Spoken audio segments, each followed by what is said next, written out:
And now, you're tuned into RBLR, the home of Tampa Bay's Reveler Sports.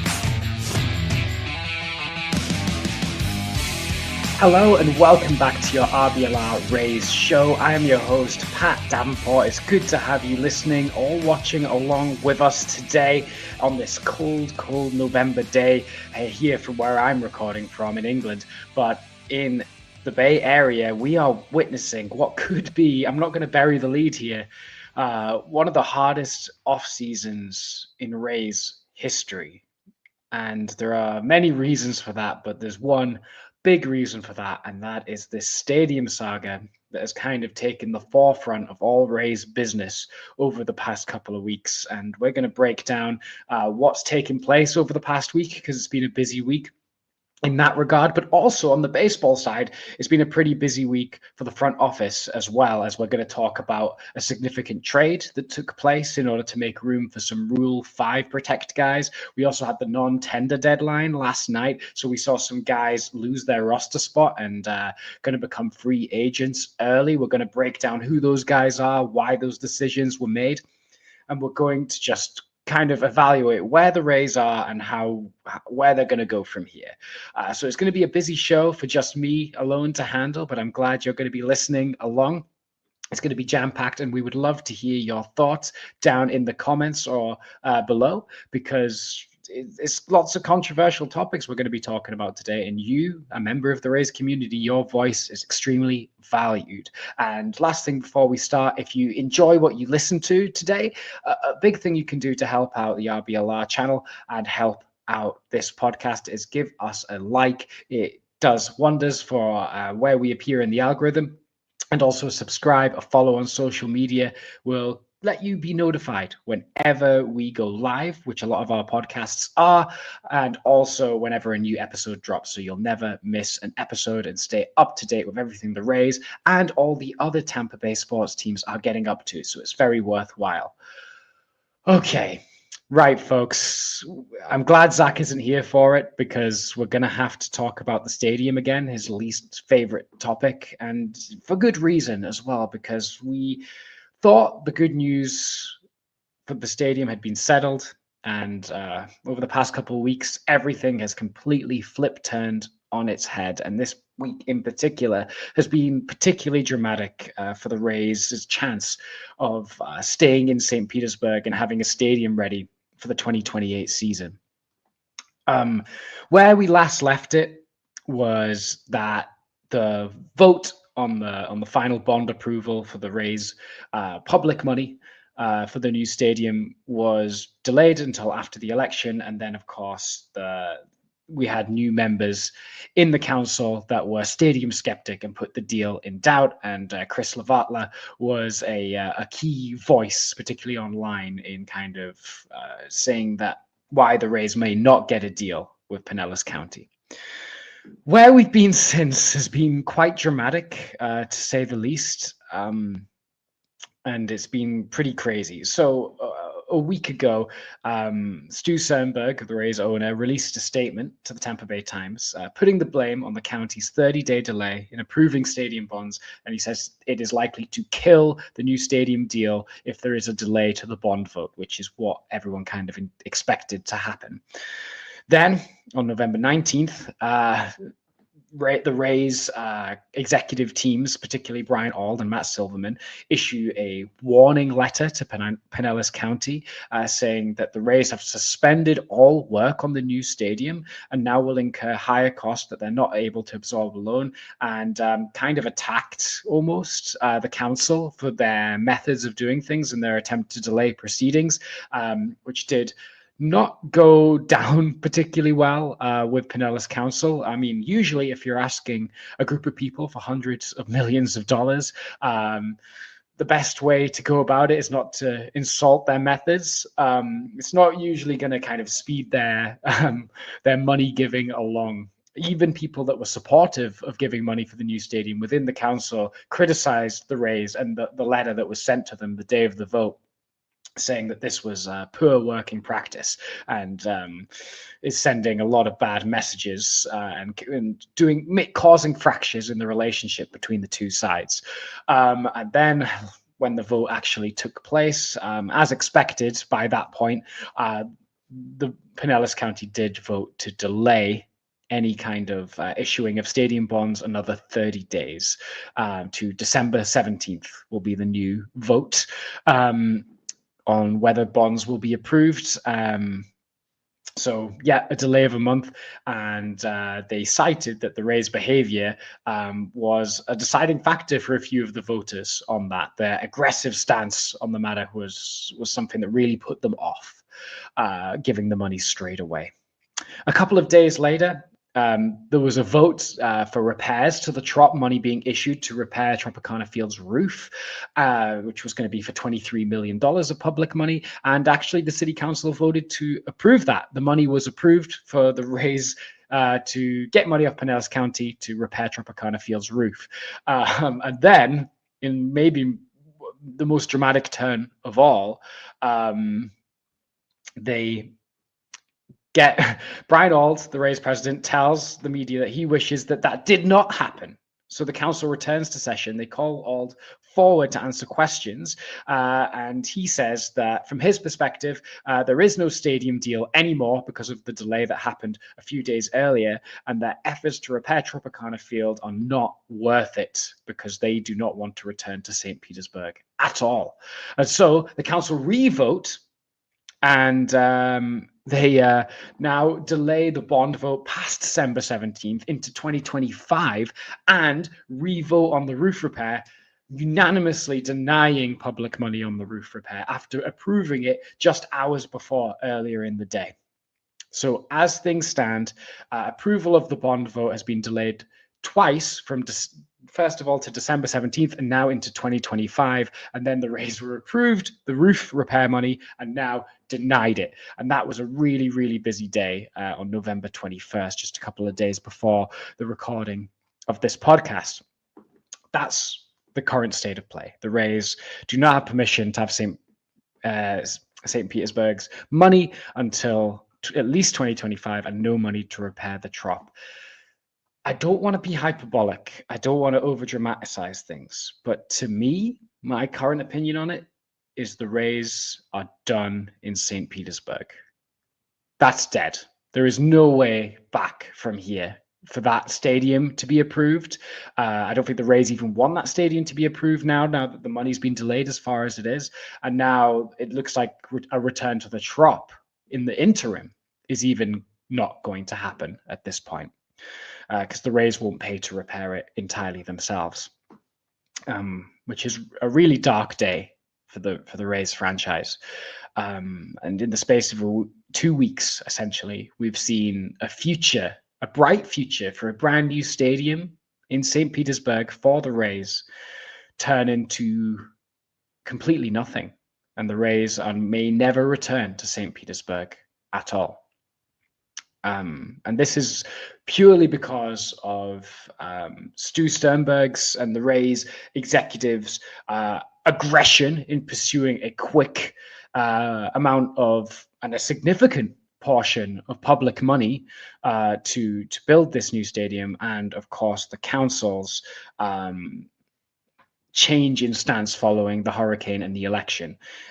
So it's a mix of bad luck, but also poor practice on the Rays business side, I would say, in an attempt to secure as much public money as possible. I think both sides are at fault for this happening, and unfortunately, the only people that are actually going to suffer are fans in St. Petersburg, in Pinellas County, who are going to lose their Major League Baseball team.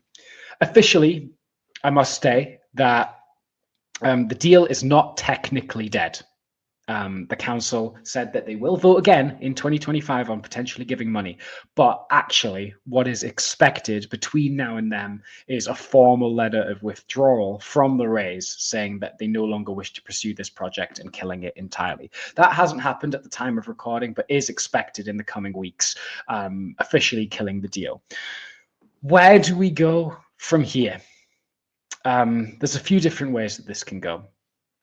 Either the Rays under the current Stuart Sternberg regime resume negotiations with Tampa proper city council in an attempt to get a new stadium there, which was floated about a few years ago that could happen, but was kind of killed because of the reluctance of the council to give the amount of money that they wanted to give. But maybe now, in light of recent events, negotiations could resume.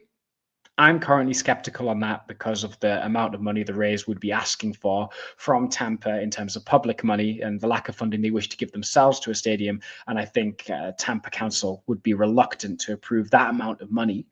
Not impossible, but I think unlikely.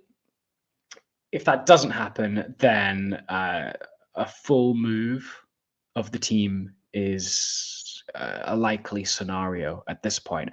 The timeline for that, impossible to justify. Where that could be, impossible to say. But a move of the team seems like a likely outcome at this point, unless Tampa make a last-minute bid to keep the team roughly where they're supposed to be.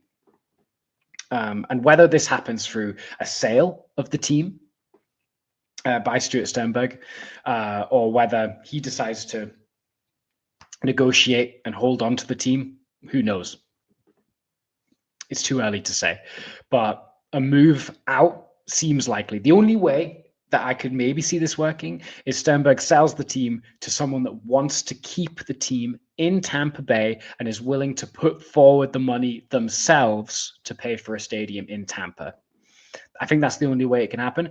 There's a non-zero chance that that could happen. But again, there's still too many moving parts. But it's been a dark couple of weeks for the Rays' future in St. Petersburg and potentially in the entire state of Florida.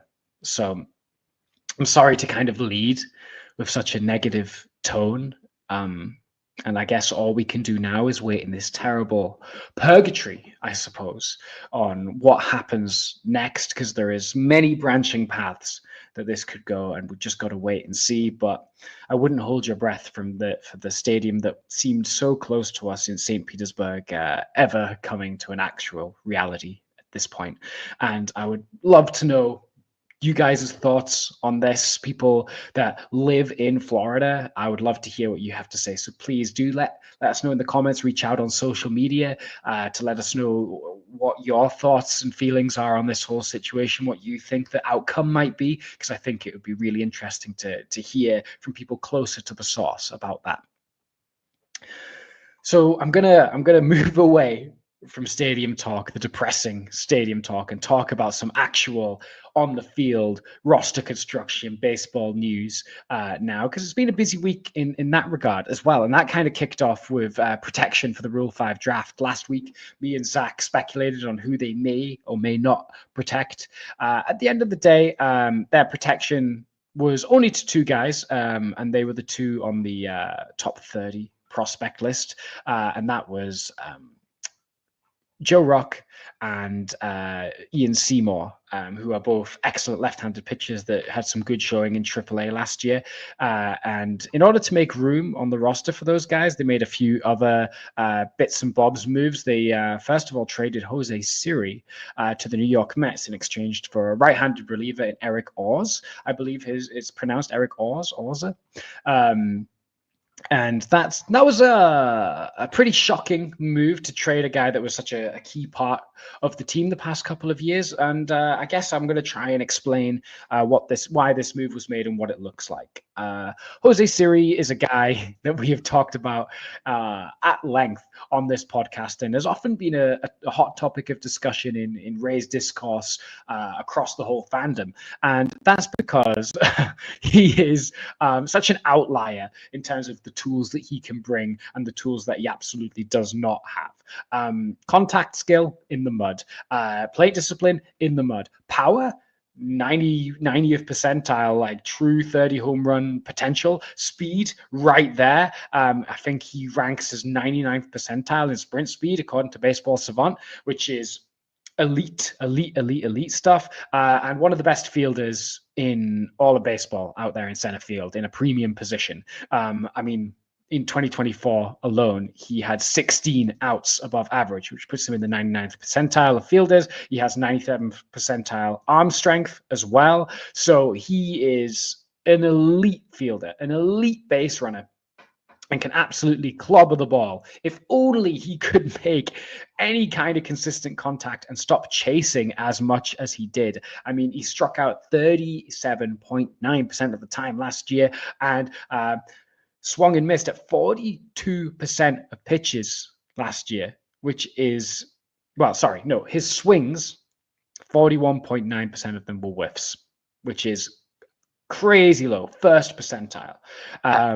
So it was always like, if he could just like lay off a few more pitches, if he can make contact a little bit more, we got a hell of a player on our hands. And in 2023, he hit 25 home runs, which was, really, a big breakout year for him, plus that amazing defense. But then last year, 18 home runs, a 187 average, a 621 OPS, really underperformed. And then, of course, there were the controversial work ethic concerns about Jose Siri as well.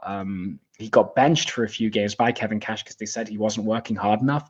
And while he's an insane vibes guy, really good clubhouse guy, did he always put his best effort in?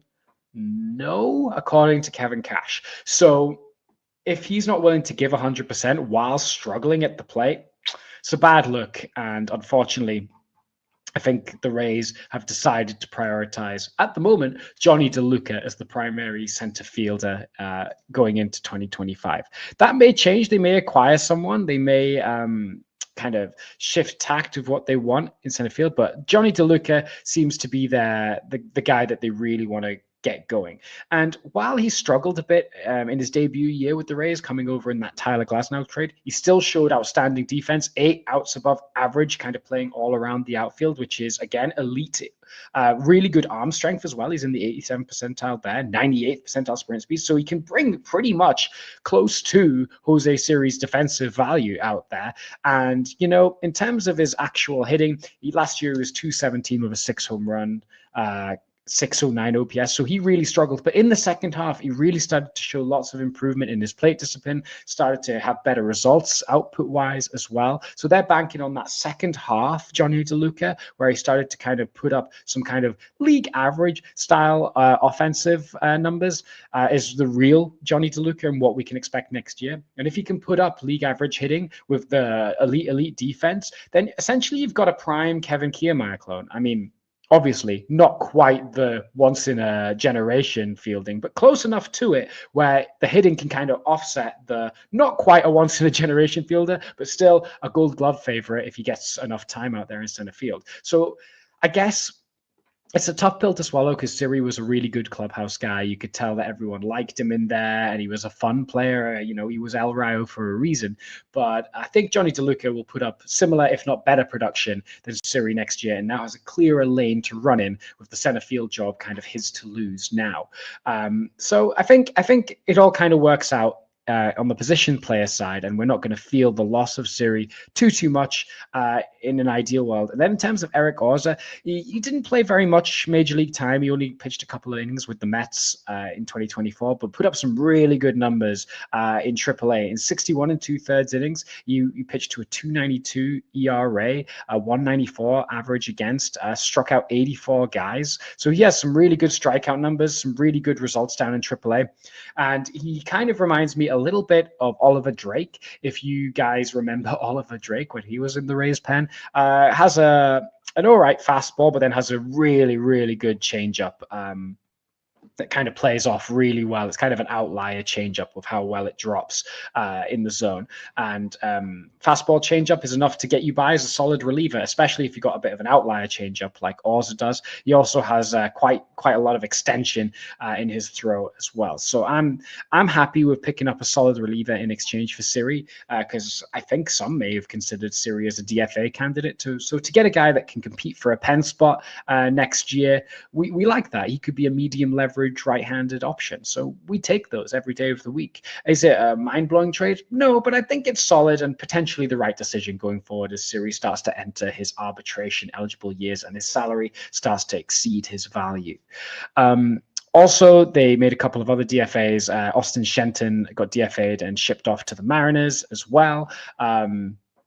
Which thank you for your service, Austin Shenton. Couldn't really get it together. Showed moments of promise right at the back end of 2024, but couldn't really stick on a roster spot, especially with Johnny Aranda kind of doing what Austin Shenton does, but hitting a lot better. So it was going to be tough for him to find playing time. So hopefully he can do well with the Mariners, and we wish him all the best. Thank you, Austin Shenton, for your efforts. Okay. In terms of other moves that were made, it was the non-tender deadline just a couple of days ago. And something that you're not going to ever non-tender, you're going to keep in your wardrobe roster for the rest of your time wearing clothes on this earth, is a excellent RBLR piece of merchandise. And if you want to gain something incredible, like a Bring Back the Devil t-shirt, or the RBLR Sports WCW Nitro branded t-shirt, or an ugly shirt for a beautiful cause with the Tampa Bay Lightning, you can go to shop.rblrsports.com right now and pick up some amazing merchandise to represent your favorite Bay Area teams. And if you use the promo code FLAPPY, you get 10% off your order.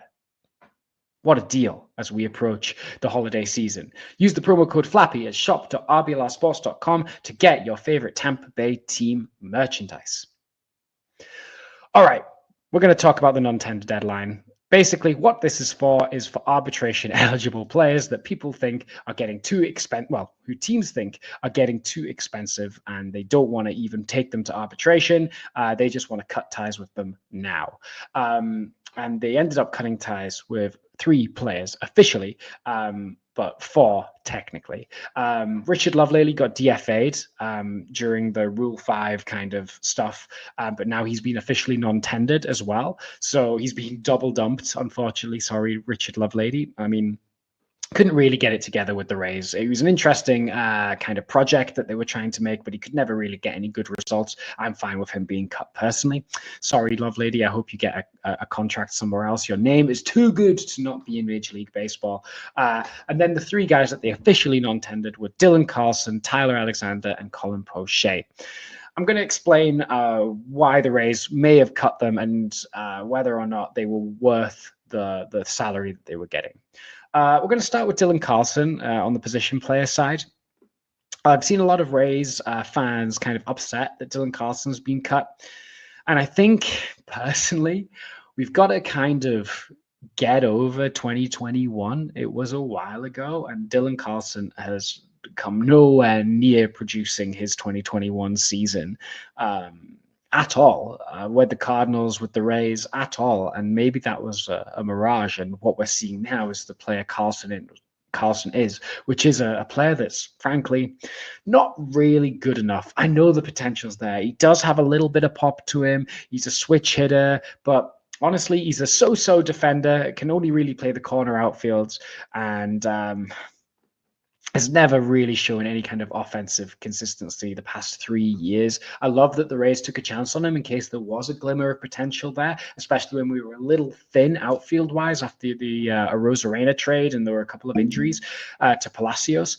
But in his time with the Rays, since being acquired at the trade deadline, he played in 37 games. He hit 3 home runs and hit to an 84 WRC plus, and put up minus 0.2 FWAR. He was below replacement level. Not good enough. We can't be contending and fielding a guy, even as a 4th outfielder, that's putting up below replacement level numbers. He's just not good enough. And if we're looking for someone that can play so-so defense in a corner outfield, they're a dime a dozen, and we can find one that can actually hit as well, for probably similar money for what Carlson's going to be taking. I don't think the money is a massive issue even for the Rays, because he was only going to earn a couple of million. But really, what's more importantly is the roster spot. Is he worth a whole roster spot? Probably not if he's below replacement level. So I know he's a name, a recognizable name, but he has not been good for 3 years. And we can definitely find a corner outfielder that can do a better job than Dylan Carlson can. So we tried with him. We gave him a run, but it didn't show anywhere near enough. So I can understand that DFA completely. The next one was Colin Poche. Well, no. Before we get to Poche, because I think that's the big and contentious one. Tyler Alexander, who we signed to a deal in the offseason, pitched 107 and 2/3 innings for the Rays this year, which I don't think was ever part of the plan, but injuries kind of caused that to happen. Over that time, he put up a 5.10 ERA. And what's worse is he pitched to minus 0.6 FWAR. Again, below replacement value guy. He was kind of there as a swingman, emergency starter, sometimes bulk guy, attempting to recreate the magic we had in Ryan Yarbrough with a kind of soft throwing lefty that can kind of cover a bunch of innings, but it never really came about for him. He never really inspired. He had a couple of great starts. He had that almost perfect game back near the start of the season, but really he was the guy that you went, oh man, I can't believe we're having to throw him out there today when we could have had, Shane McClanahan if he were healthy, or Jeff Springs if he was healthy. So he could never really put it together. And, in terms of, swingman Erasmo, throw him out there when you're losing or really in a pinch, guys. Again, a dime a dozen, $2.5 million is a lot to give up for a roster spot for a swingman. We can do better. We can try someone else, do a project with someone else. So that's fine. I guess the most contentious one is Colin Poche. Poche stuck around with the team for a good few years now and has shown some excellent seasons as a Ray and been one of the best Rays relievers over the past 3-4 years now. But last year, he was not at his best. He had some injury problems. He only managed to pitch 37 1/3 innings. And this was his worst year as a full-time big leaguer. Again, negative WAR. His walk rate is up and his stuff was starting to decline. He has that amazing outlier, kind of almost rising fastball that plays really well, or used to play really well, but it started to get less and less exciting and less fooling towards hitters as time has went on. And this year he was starting to get damaged a little bit more. And when he's got just a fastball and a slider to rely on, neither of which are particularly inspiring anymore, and he's at his age 30 season now, you could probably go, hey, Mason Montgomery's here, who's got like some of the most electric stuff of any reliever in baseball. Montgomery can take Poche's spot as the high leverage lefty for sure. It's a tough one because, he's a guy that we've become attached to, but guy on the other end of 30, declining stuff, volatile, injury prone.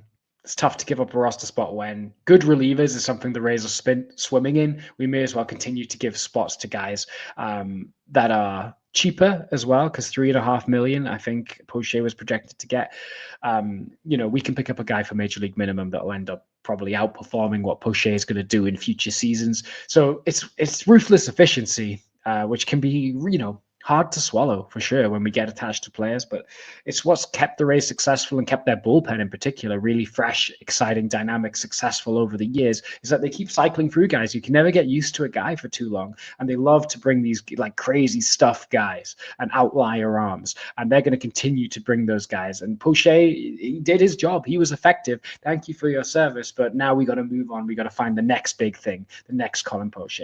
Hopefully another team picks him up again, but it's a shame because personally, when I first saw that he was non-tendered, I thought, hey, surely he's worth something, a reliever with a bit of pedigree. Surely he's a lottery ticket prospect. Surely he's like at least cash considerations, maybe international slot money, but apparently no teams were interested, particularly when they suspected he might have been non-tendered anyway. Why bother giving up anything when you can go sign him for major league minimum if you just wait a couple of weeks? So that's where we're at in terms of non-tender Rule 5 stuff. It means we've got some open roster spots. That's a big exciting thing. we've got a few roster spots open. So how the Rays decide to fill them is going to be very interesting. Maybe some trades are on the horizon. Maybe some signings are on the horizon. Of course, every other major league team has done their non-tenders as well. Lots of non-tenders across Major League Baseball looking for jobs. And maybe some are going to be something that the Rays are interested in. I know there was a lot of smoke around the Phillies not tendering Austin Hayes, which, you know, could be a really, really big one. Will the Rays want to spend? I think he'll be attractive to a lot of teams, so it may not be a major league minimum type deal, but a left-handed outfielder that can play pretty good defense on the corners. I mean, that's the kind of replacement you'd want for a guy like Dylan Carlson, where you could plug him in either corner and he can put up some really good at-bats against righties. It's not too far removed for some really good seasons. So I could see the Rays maybe taking a flyer on Austin Hayes as a particular non-tender. There's a few relievers kind of floating about that they could definitely take a flyer on as well. Maybe if they want a pure fourth outfielder, John Berti was DFA'd by the Yankees, who's a big speed and defense kind of utility guy that can play pretty much anywhere. Maybe the Rays are like, hey, he could be our bench spot. So it's all up in the air. I mean, even Brendan Rodgers was DFA'd by the Rockies, who could play a temporary band-aid shortstop role for the Rays. So the options are there, but there's loads of ways that they could attack it. One thing I should probably say, unfortunately, going back to the stadium thing, is all this stuff only makes life harder for the Rays front office in terms of trying to sign free agents. Because let's be honest, players are going to see what's going on with the Rays and their stadium situation and how messy it is. They're not going to want to commit to anything more than 1 year. They know that they're going to be in Tampa playing at Steinbrenner Field next year. But then after that, who knows? And it's really hard to kind of say, yeah, I'll commit to a team that has no idea where they're going to be past 2025. So any player looking for multiple years, it's going to be really tough. Not that the Rays tend to give out many of those anyway, but I think even for 1 year, some players may go, this seems like a mess. I don't want a part of it. So their recruitment has just got a little bit tougher as well. So if the Rays don't make many free agent signings, don't be surprised. We may be in store for a quiet offseason as far as that's regarding. But trades are still an option, and I think the Rays are likely to be active on the trade market. They've got a glut of good pitching, and they have some very clear needs in upgrading the offense, particularly catcher, shortstop, and a corner outfield spot. So keep an eye on what the Rays may do for that. And in terms of keeping your eyes out for other future things, you should keep an eye on the RBLR feed, because we bring Bucks, Lightning, Rowdies, and Rays content to you every single week. And we also let you know any updates that happen with the Rays as they happen. We've got a lot of good stuff planned for the offseason. We've got to do our player reviews, of course. Maybe we might be doing a Jeopardy show at some point soon. That'd be pretty cool. We've still got a Champion of Champions to declare, I think, which is one of my favorite shows of the year. We're going to be talking to all sorts of people, and you're going to want to be there. You don't want to miss it. So make sure you like this video. Make sure you subscribe so you know when we go live and when we drop every single episode. And if you like what you heard or have an opinion on anything that I've said or discussed today, be sure to let us know on the socials, and be sure to drop a comment if you're watching on YouTube as well. Otherwise, I'm going to let you go enjoy the rest of your weekend. I have been Pat Davenport. This has been the RBLR Rays Show. And as always, Rays up.